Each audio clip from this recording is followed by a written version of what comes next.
What is the best use of की framing. की framing का इस्तेमाल तो सालों से करते आ रहे हो, पर की फ्रेमिंग का एक्चुअल इस्तेमाल तो तुम्हें पता ही नहीं है। बिकॉज सबकी तरह तुम भी वही सोचते हो कि की फ्रेमिंग से तुम zoom in, zoom out, side move, drag in, drag out कर सकते हो। लेकिन दोस्त, इसके अलावा भी बहुत सारी सिंपल ट्रिक्स हैं जो तुम बिना मुश्किल के चंद मिनटों में कर सकते हो। आज की इस वीडियो में सिंपल ट्रिक्स बताने के साथ साथ मैं कुछ बड़े यूट्यूबर्स के प्रूफ भी दूंगी कि कैसे इन ट्रिक्स को इस्तेमाल करके वो हजारों व्यूज हासिल कर रहे हैं, जबकि तुम्हारे व्यूज ना आने के बराबर हैं। ऐसा क्यों?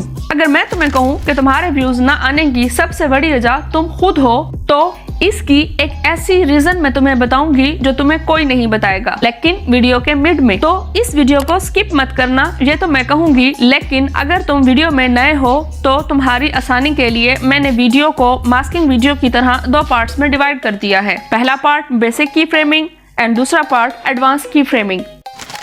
कैपकट को ओपन करके टाइमलाइन पर एक इमेज सिलेक्ट कर लूंगी और ओवरले पर क्लिक करके एक और इमेज सिलेक्ट कर लूंगी। याद रहे कि टाइमलाइन पर और ओवरले इन दोनों लेयर्स पर हम की फ्रेमिंग अप्लाई कर सकते हैं। अब तुम्हें की फ्रेम का साइन नजर आ रहा होगा। इस पर अगर क्लिक करें तो आप देखें कि ओवरले पर एक रेड साइन आ गया है, मतलब इस सीन के आगे आप अब तब्दीली कर सकते हैं। अब मैं चाहती हूँ कि मैं इसको मूव करवाऊं, तो मैं थोड़ा सा आगे ओवरले को ड्रैग करूंगी और लेफ्ट साइड पर इमेज को ले जाऊंगी। तो नोटिस करें कि नेक्स्ट की फ्रेम ऑटोमेटिकली ही लग गया है। अब दो की फ्रेम्स के दरमियान वाला हिस्सा मूव करना शुरू कर देगा। तो चलो देखते हैं। अब तुम सोच रहे होगे कि इसमें क्या रॉकेट साइंस है, यह तो सभी को आता है। रुको जरा, सब्र करो। अब इन दोनों की फ्रेम्स के दरमियान मौजूद असल गेम को सीखते हैं। अब व्हाइट लाइन को दोनों की फ्रेम्स में ले जाकर ग्राफ पर क्लिक करें तो 20 ग्राफ अपीयर्स हो जाते हैं। इसको अच्छे से समझने के बाद तुम अली अब्दाल, मिस्टर बीस्ट और बहुत बड़े बड़े यूट्यूबर्स की तरह वीडियोस को स्मूथ बनाना सीख जाओगे। तो चलो सबसे पहले ग्राफ की तरफ, जो है कस्टम। इसका मतलब आप अपनी मर्जी से जो मूवमेंट में तब्दीली लाना चाहें तो ला सकते हैं। कस्टम पर क्लिक करने के बाद एडिट ऑप्शन पर क्लिक किया तो इस तरह का इंटरफेस सामने आया। तो अब जब वीडियो को चलाया जाए तो तुम देखो कि टॉप राइट साइड पर ऐड बीट का बटन जाहिर हुआ है। इसका मतलब आप अपनी पसंद की जगह पर एक बीट को ऐड करके या रिमूव करके मूवमेंट को स्मूथ बना सकते हैं। अब मैंने एक बीट ऐड कर दी है, तो अब इस बीट को ऊपर की तरफ ले जाएंगे तो मूवमेंट फास्ट हो जाएगी, और अगर बीट को नीचे की तरफ लेकर जाओ तो इस इमेज की मूवमेंट स्लो हो जाती है। गौर से देखें, इस तरह आप बीट को यूज करके स्लो मोशन वीडियोस या फास्ट मोशन वीडियोस बना सकते हैं। अब चलते हैं नेक्स्ट ग्राफ की तरफ, जो है ईज इन 1। इस ग्राफ के एडर पर क्लिक करें। जो इंटरफेस आता है, इसका मतलब शुरू के पॉइंट से इमेज की मूवमेंट स्लो होगी और थोड़ा सा आगे जाकर एकदम से इसकी स्पीड बढ़ जाएगी। इसी मूवमेंट में ही add and delete beat option appear हो जाता है। तो आप बीट को ऐड या रिमूव करके इमेज की मूवमेंट को प्रो लेवल तक स्मूथ बना सकते हैं। इसको सिलेक्ट करके एडिट पर क्लिक करेंगे तो इसके इंटरफेस के अकॉर्डिंग इमेज की मूवमेंट एकदम से होने की बजाय शुरू में ही आहिस्ता आहिस्ता होती है। तो ये ग्राफ कैसे और कहां यूज कर सकते हैं, इसके आइडियाज प्रो लेवल में डिस्कस कर दिया है। अभी नेक्स्ट ग्राफ की तरफ बढ़ते हैं, जो है ईज इन 3, जो कि मेरा बहुत फेवरेट है और अक्सर मिस्टर बीस्ट की वीडियोस के इफेक्ट में भी इस्तेमाल होता है। तो जब इसके एडिट पर क्लिक करेंगे तो इस इंटरफेस के अकॉर्डिंग वीडियो के स्टार्ट में मूवमेंट नहीं हो रही और कुछ सेकंड के बाद एकदम से इमेज आगे की तरफ मूव हुई है। इसमें भी बीट्स ऐड या रिमूव करके एडिटिंग कर सकते हैं। अब ईज इन 1, 2 एंड 3 का अपोजिट पार्ट है ईज आउट 1, 2 एंड 3 ग्राफ। तो चलें बारी बारी इन तीनों को देखते हैं। ईज आउट 1 शुरू में फास्ट फिर एकदम से स्लो हुआ है, जो कि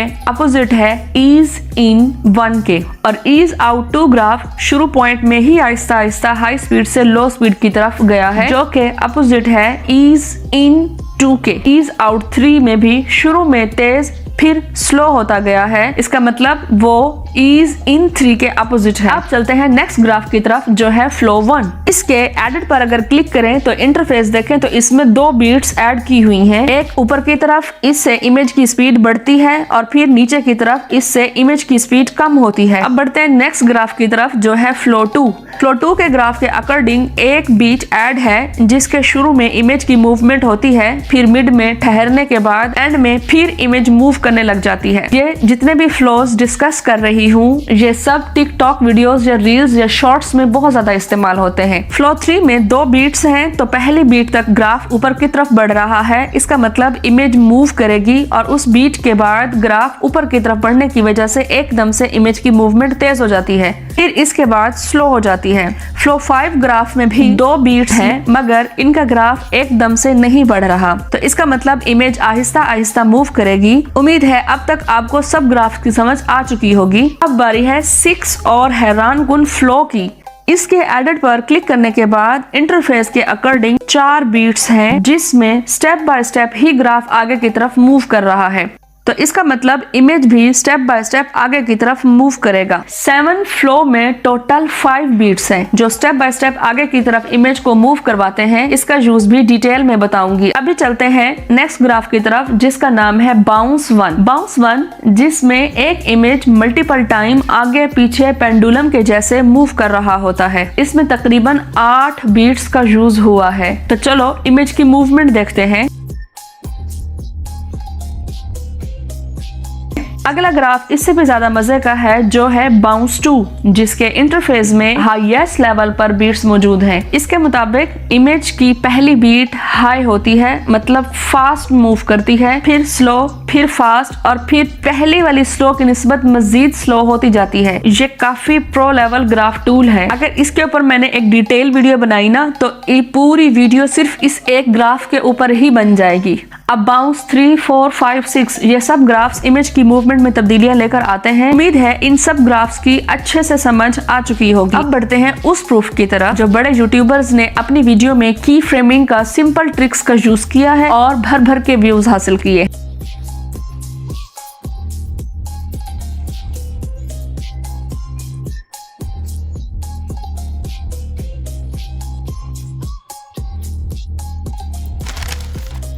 बेसिक लेवल में ग्राफ्स के बारे में तुम अच्छे से समझ ही चुके हो, लेकिन उनको कैसे कैसे इस्तेमाल करना है उसके लिए एडवांस लेवल में डिस्कस की हुई ट्रिक्स को देखना बहुत जरूरी है। तो चलते हैं एडवांस लेवल की फ्रेमिंग की तरफ। एडवांस लेवल की फ्रेमिंग की तरफ बढ़ने से पहले मैं इस सवाल का जवाब देती चलूं कि तुम्हारे व्यूज क्यों नहीं आ रहे, जबकि बाकी बड़े यूट्यूबर्स के व्यूज तो मिलियंस में आ रहे हैं। क्योंकि वीडियो पर व्यूज लाने के लिए उसे इंगेजिंग बनाना होता है, और वीडियो को इंगेजिंग बनाने के लिए बेस्ट एडिटिंग की जरूरत पड़ती है। तो अब गलती यही होती है। मैं और मेरे जैसे बहुत सारे यूट्यूबर बेस्ट एडिटिंग मुश्किल ट्रिक्स को सीखना समझ लेते हैं और बेस्ट एडिटिंग को सीखने के लिए ट्रिकी ट्यूटोरियल्स देख डालते हैं। लेकिन दोस्त, प्रो एडिटिंग का मतलब ट्रिकी एडिटिंग बिल्कुल भी नहीं है, बल्कि वो एडिटिंग है जो मैं अब तुम्हें सिखाने जा रही हूँ। तो चलो सीखते हैं।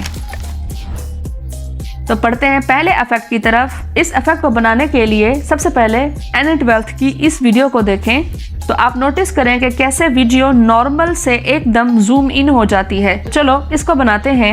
एक बैकग्राउंड सेलेक्ट कर लेने के बाद ओवरले सेलेक्ट करके एक इमेज लेकर आने के बाद उसको एडजस्ट करके थोड़ा सा आगे की फ्रेम ऐड कर लेना है और उसको थोड़ा ड्रैग करके दूसरा की फ्रेम लगाकर साइज बड़ा कर देना है। अब दोनों की फ्रेम्स के दरमियान ले जाकर ग्राफ को सिलेक्ट कर लेंगे और ईज इन 3 ग्राफ को चूज कर लेंगे।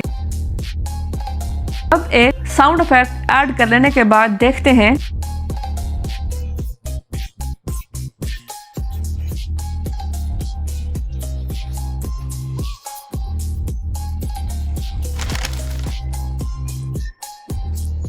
इस तरह की फ्रेमिंग अक्सर mister beast, Ali Abdal, N12 अपनी वीडियोस में बहुत ज्यादा इस्तेमाल करते हैं। इसको बनाने के लिए सबसे पहले टाइमलाइन पर जाकर इमेज सिलेक्ट करेंगे। आप टेक्स्ट लिख सकते हैं या इमेजेस भी सिलेक्ट कर सकते हैं।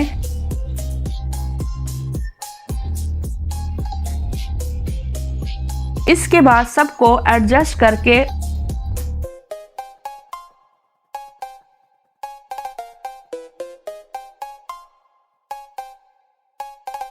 ओवरले पर क्लिक करके PNG लाइन सिलेक्ट करेंगे। उसके बाद सबको एडजस्ट करके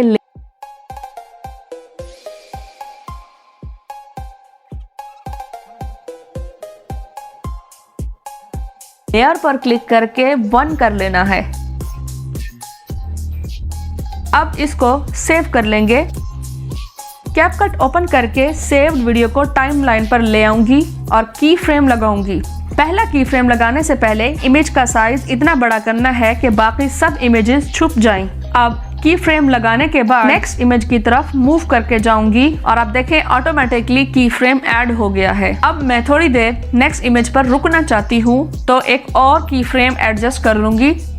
याद रहे, अगर एक की फ्रेम के बाद दूसरा की फ्रेम ऐड करेंगे और जगह चेंज करेंगे तो थोड़ी देर के लिए भी हम उस इमेज तक रुक नहीं सकते, और अगर किसी इमेज तक रुकना है तो उसी पोजीशन पर एक और की फ्रेम एडजस्ट करना है। अब नेक्स्ट इमेज की तरफ ड्रैग कर लूंगी तो ऑटोमेटिकली एक और की फ्रेम ऐड हो गया है। अब थोड़ी देर वहां रुकना है तो उसी पोजीशन में थोड़ा सा आगे जाकर एक और की फ्रेम सेलेक्ट कर लेना है। फिर फोर्थ पिक्चर की तरफ ड्रैग कर लेना है और वहां पर भी इसी तरह थोड़ा सा आगे जाकर एक की फ्रेम सिलेक्ट करेंगे और फिर दोबारा जहां से शुरू किया था वहीं पर आकर एक और की फ्रेम सिलेक्ट करेंगे। लेकिन ये अभी N8 वेल्थ की तरह प्रो लेवल नहीं लग रहा, तो अब इसको स्मूथ बनाने के लिए 2 की फ्रेम्स के दरमियान जाकर ग्राफ के ऊपर क्लिक करेंगे और ईज इन 3 ग्राफ सेलेक्ट कर लेंगे और इसी तरह बाकी की फ्रेम्स के दरमियान भी जाकर बारी बारी सबको सिलेक्ट कर लेना है। तो अब हमारा N8 वेल्थ के जैसा प्रो लेवल एनिमेशन तैयार है।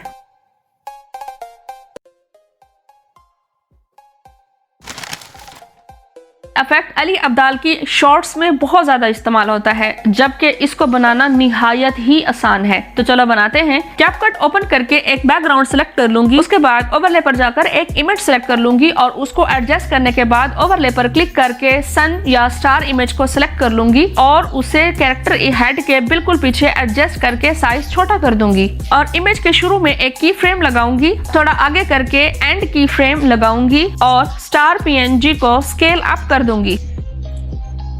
अब देखते हैं, लेकिन ये इतना कूल नहीं लग रहा। अब इसको 540 तक रोटेट कर दूंगी। अब देखते हैं, इफेक्ट पर जाकर वीडियो इफेक्ट सेलेक्ट करके रिबाउंड स्विंग सेलेक्ट कर लूंगी और उसे कैरेक्टर इमेज पर सेट कर दूंगी। अब हमारा अली अब्दाल के जैसा इफेक्ट तैयार है। इस इफेक्ट को बनाने के लिए सबसे पहले एक मैप PNG सिलेक्ट कर लूंगी और फिर ओवरले पर जाकर एक एरोप्लेन सिलेक्ट कर लूंगी। अब कट आउट पर जाकर क्रोमा की सिलेक्ट करके इसकी इंटेंसिटी कम कर दूंगी। अब की फ्रेम की मदद से हम इसको बगैर पायलट के उड़ाएंगे। तो जिस जगह पर एरोप्लेन को लैंड करवाना है वहां पर लोकेशन का आइकन डाल दूंगी। सबसे पहले स्क्रीन को ड्रैग करके उसका साइज छोटा कर दूंगी। अब आप नोटिस करें कि जैसे ही मैंने स्क्रीन को ड्रैग किया है तो यहाँ पर 1F, 2F, 3F ये छोटे छोटे से गैप्स आने शुरू हो गए हैं। इन्हीं गैप्स पर मैं की फ्रेम्स ऐड करती जाऊंगी और नेक्स्ट फ्रीक्वेंसी के गैप में जाकर उसका साइज बड़ा कर दूंगी और इसी तरह अगले की फ्रीक्वेंसी के गैप में जाकर उसका साइज छोटा और उससे अगले फ्रीक्वेंसी के गैप में जाकर इसका साइज बड़ा कर दूंगी। तो आप देखते जाएं कि फ्रेम्स ऐड होते जा रहे हैं।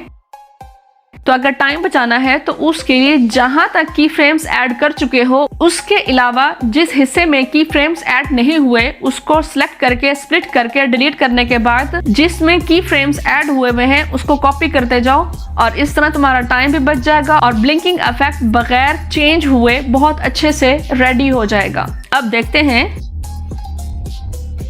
अब एयरप्लेन ओवरले को सिलेक्ट करके लोकेशन तक ले जाने के लिए स्टार्ट में एक की फ्रेम डालूंगी और फिर उस लोकेशन पर की फ्रेम ऐड करके ड्रैग करके ले जाऊंगी।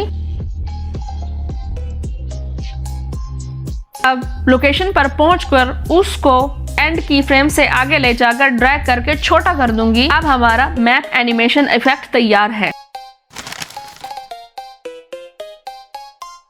ये इफेक्ट बहुत ज्यादा अट्रैक्टिव एंड कूल है और मजे की बात यह है कि हर कैटेगरी के चैनल्स के लिए यूज हो सकता है। तो चलो बनाते हैं। कैपकट ओपन करके टाइमलाइन पर एक वीडियो क्लिप को सिलेक्ट कर लूंगी। उसके बाद ओवरले पर क्लिक करके उस वीडियो को सिलेक्ट करूंगी जो पिछली वीडियो के खत्म होने के बाद शुरू होनी है। तो उसको थोड़ा सा आगे ड्रैग कर लूंगी। अब ओवरले को सिलेक्ट करके की फ्रेम ऐड करूंगी और वीडियो का साइज बढ़ा दूंगी। अब ब्लेंड पर क्लिक करके उसकी ओपेसिटी कम कर दूंगी। फिर फर्स्ट यानी स्टार्ट की फ्रेम पर जाकर उसकी ओपेसिटी को फुल बढ़ा दूंगी। अब देखते हैं। इसी तरह आप एक वीडियो में दूसरी वीडियो को भी ऐड करके अली अब्दाल, एनेट वैथ जैसे बड़े बड़े यूट्यूबर्स की तरह वायरल वीडियोस बना सकते हैं। अगर तुम इससे भी ज्यादा एडवांस लेवल की वीडियो एडिटिंग करना चाहते हो तो मेरी लेफ्ट साइड वाली वीडियो पर क्लिक करके ऐसे ट्रिक्स सीखो जो वाकई तुम अपनी वीडियोस में इस्तेमाल कर सको।